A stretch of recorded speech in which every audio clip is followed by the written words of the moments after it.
ফরিদপুর শহরের উপর দিয়ে একমাত্র বহমান কুমার নদীটি দখল আর দূষণের কারণে হুমকির মুখে পড়েছে। দীর্ঘদিন ধরে দুপার প্রভাবশালীদের দখলে থাকার কারণে ঐতিহ্য হারাতে বসেছে কুমার নদ।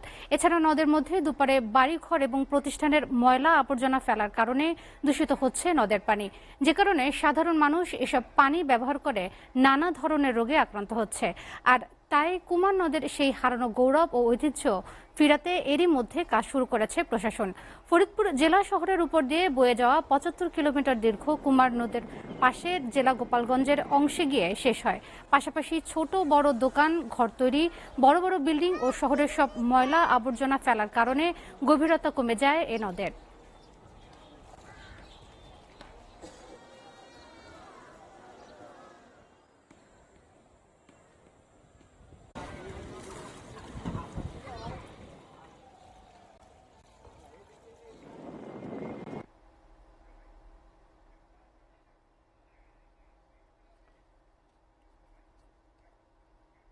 এ বিষয়ে আরো বিস্তারিত জানাতে ফরিদপুর থেকে সরাসরি যুক্ত হচ্ছেন সহকর্মী সুজাউজ্জামান জুয়েল।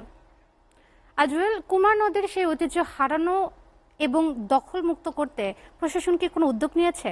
বিস্তারিত জানাবেন।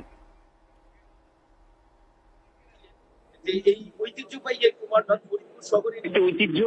দীর্ঘদিন ধরে এই কুমার নদ এই ফরিদপুরের দুটি অংশ, অর্থাৎ শহরের যে দুটি অংশ, সেই দুটি অংশ কিন্তু ভাগ করে রেখেছে এই কুমার নদ।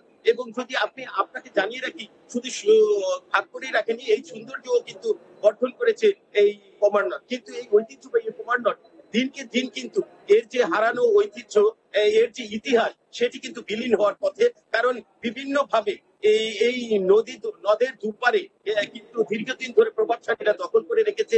এছাড়া ময়লা আবর্জনা, বিভিন্ন বাসা বাড়ি এবং শিল্প প্রতিষ্ঠানের যে ময়লা আবর্জনা, সেই আবর্জনা কিন্তু এই নদীর ভিতর ফেলার কারণে দীর্ঘদিন ধরে এই পানিটি কিন্তু দূষিত হয়ে রয়েছে। যেখানে কিন্তু প্রতিদিন মানুষ, হাজার হাজার মানুষ কিন্তু এখানে গোসল সহ আনুষঙ্গিক যে পারিবারিক যে কাজগুলো পানির মাধ্যমে হয়, সেগুলা কিন্তু সেরে থাকে। কিন্তু সেই কুমার নদের পানিটি কিন্তু আজকে বিষাক্ত। সেই বিষাক্ত পানি, এই পানিটাকে একটি শুদ্ধ অভিযান, যেটাকে আমরা বলে থাকি যে পরিচ্ছন্নতা, সেই পরিচ্ছন্নতা কিন্তু শুরু করেছে জেলা প্রশাসন।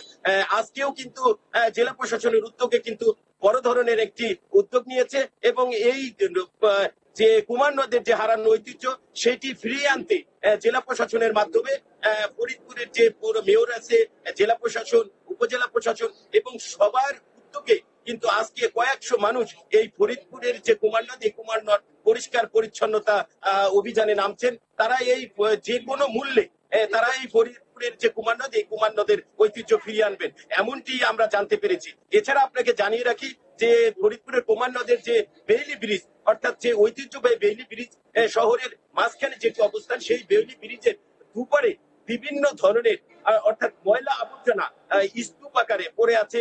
মাছ মাংসর যত আবর্জনা, সেগুলোও কিন্তু সরাসরি নদীতে ফেলা হয়, যে কারণে কিন্তু এই পানিটি দীর্ঘদিন ধরে দূষিত হয়ে আছে।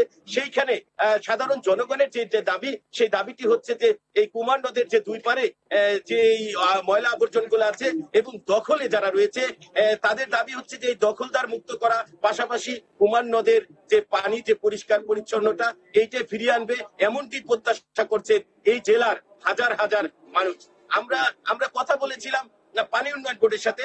পানি উন্নয়ন বোর্ডের যেমনটি আমাদেরকে জানিয়েছেন যে আসলে আমাদের লোকবল কম হওয়ার কারণেই কিন্তু আমরা সেইভাবে করে এই নদীতে যে দখল মুক্ত করব সেটা পারি না। তবে জেলা প্রশাসনের সাথে তাদের কথা হয়েছে, তারা লোকবল দিলে তিনি অভিযানে নামবেন এই নদী পাড়ের দখল মুক্ত করতে। এছাড়া আমরা জেলা প্রশাসক কামরুল হাসান তালুকদার, তার সাথে কথা বলেছিলাম। তিনি আমাকে যেমনটি জানিয়েছেন যে আমরা আজকেই না, এর আগেও কিন্তু আমরা এই অভিযানে নেমেছি, যাতে এ করে মানুষের মধ্যে সচেতনতা ফিরে আসে যে এই নদীকে রক্ষা করতে হলে সবাইকে উদ্যোগ নিতে হবে, এমনটি জানিয়েছেন তিনি আমাকে। এই ছিল রোদেলা আমার কাছে কুমার নদীর পাড় থেকে সর্বশেষ। চলে যাব আপনার কাছে স্টুডিওতে।